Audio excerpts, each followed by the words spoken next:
Now, why do we lose sight of our purpose? Why do we lose sight of our vision? Why do we make the wrong choices?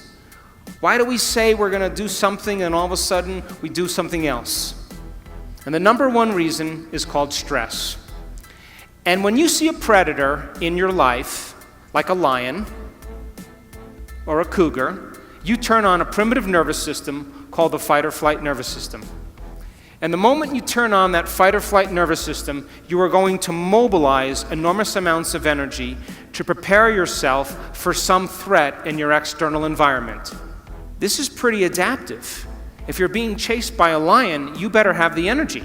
So when that happens, you're moved out of balance. Your pupils dilate, your salivary juices shut off, not a time to eat an enchilada. Your respiratory rate changes, your heart rate changes, and blood is sent to your extremities, and you're either going to run, fight, or hide. That's your three options. Run away, fight back, or freeze and hide. That's what people do. But what if it's not a lion? What if it's your mother-in-law? And you've had some tough experiences with your mother-in-law. Do you know that you'll react to your mother-in-law just like she was a lion?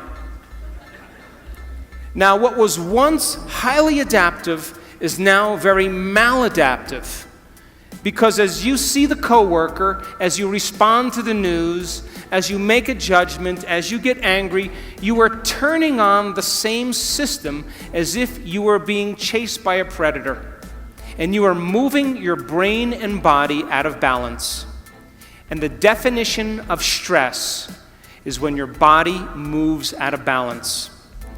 And all organisms in nature can tolerate short-term stress. The zebra gets chased by the lion. The zebra sees the lion, mobilizes all this energy, and now it escapes the lion.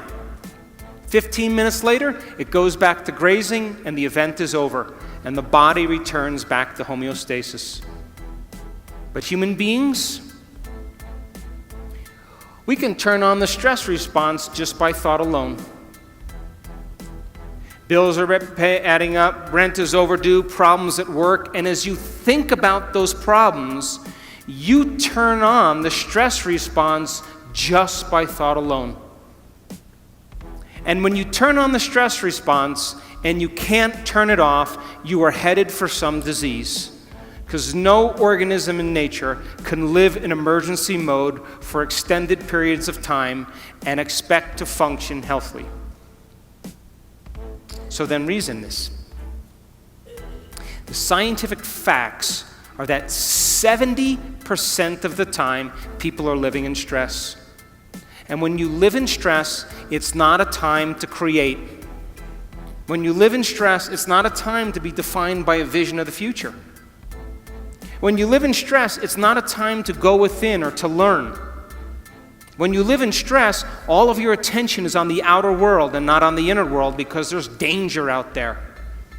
And so people stop creating when they're living in stress, and now they are viewing their life through a lens of the past, and they lose sight of where they're going. So here's that definition where I talked about of creating different states of being. You react to an experience in your life. If you allow the chemicals to run for hours or days, all of a sudden you say, I'm in a mood. If it lasts for weeks or months, I have a bad temperament. If it lasts for years on end, it's part of my personality. And all you need is one experience to do this, and you'll forget about your vision. So we live in two states of mind. Our animal nature is to live in survival and to live in stress. And the chemicals of stress are highly addictive. Fear, anger, hostility, violence, anxiety, insecurity, guilt, shame, sadness, unworthiness, depression, they are all created from the hormones of stress. When people live by this state, they use the problems and conditions in their life to reaffirm the addiction to that emotion.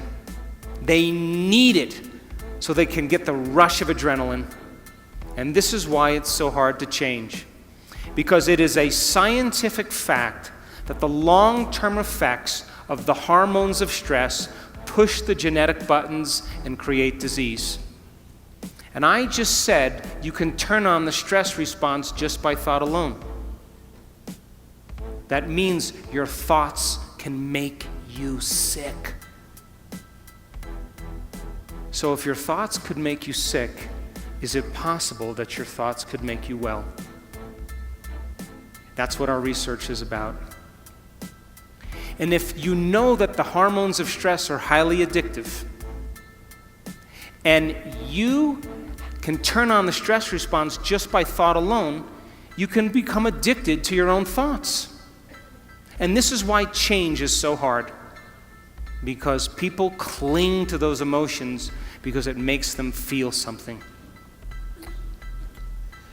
So living in survival is living in stress. It's being in what's called catabolism or tissue breakdown. There's disease, there's imbalance, there's degeneration, the emotions of fear and anger and sadness. People tend to be selfish when they live by the hormones of stress, because when you're under stress, you got to take care of yourself. So keep putting things bad on the news, keep creating fear, keep showing war, keep people feeling less than, and of course, they'll stay selfish and never create community. It's a great way to control people. When you're living in stress, you focus on three things: everything in your environment, your body, and time. Because if you're being chased by a lion, you're going to put your attention on your body, you're going to become aware of where you're going to run in your environment, and you're going to think about how much time you have. And if you live by the body, the environment, and time, you are not being defined by a vision. Because a vision has nothing to do with your body, the environment, and time. It has to do with a thought. So then you're in emergency mode. You'll get very object-focused. You'll focus on something over and over again. How many people have problems and you keep thinking about your problems over and over again, over and over again? That's how survival works in the brain. You keep focused on your problems. You feel separate from possibility. You define reality with your senses. You're living by cause and effect. You don't see any possibilities. Of course, your brain and heart are incoherent. We've measured this thousands of times. In other words, when you are impatient and you're frustrated and you're angry, your brain gets out of balance. And when your brain gets incoherent, you get incoherent. We measure people's hearts. We just came from a beautiful event in Cabo San Lucas in Los Cabos, 500 people, training them how to train their brain and hearts. When you're impatient and frustrated, your heart gets incoherent. When you feel love and gratitude, your heart gets coherent.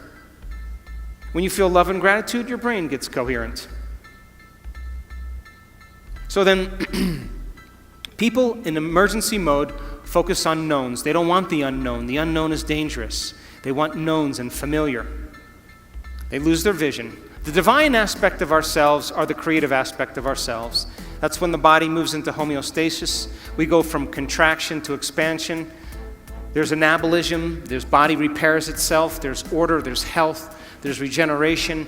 The elevated emotions of love, joy, of trust, of knowingness, of gratitude, they begin to produce 1,300 new chemicals that begin to heal the immune system. The hormones of stress produce 1,200 chemicals that last for 90 seconds to 2 minutes that alters how we think and feel.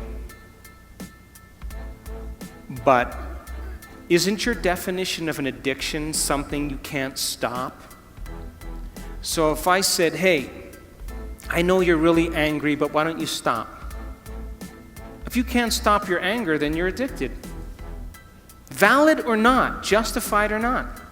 If you can't stop your sadness, then you must be addicted to those chemicals. But those chemicals only last for 90 seconds to 2 minutes, which means, I tell my kids this all the time, well, they're older, but when they were younger, if you're angry for more than 2 minutes, you're faking it. So, when you open your heart, you're selfless. When you're in that creative state, You're not defined by things. You're not defined by your body. You're not defined by time. We know this. We've studied it in the brain thousands of times. A creative person forgets that they even have a body. They forget about the things and people in their life. They forget about time. They're in the creative state. And my definition of creation is when you forget about yourself. You go from selfish to selfless. And that's when you're at your best. We've proved it thousands of times. Of course, energy is created. There's always growth and repair. People tend to go from a narrow focus to possibility, to an open focus. They feel connected to their vision. They feel connected to people. They feel connected to something greater. They're already defining reality beyond their senses. They're living no longer as a victim, which means most people think unconsciously that their personal reality is creating their personality. If your personal reality is creating your personality, then you're a victim. But if your personality is creating your personal reality, you're a creator. So now they're causing an effect. They're no longer living by cause and effect. They see possibilities. Brain and heart are in a state of coherence and balance. And of course, they crave the unknown. They want the experience. They want the adventure. They live for it.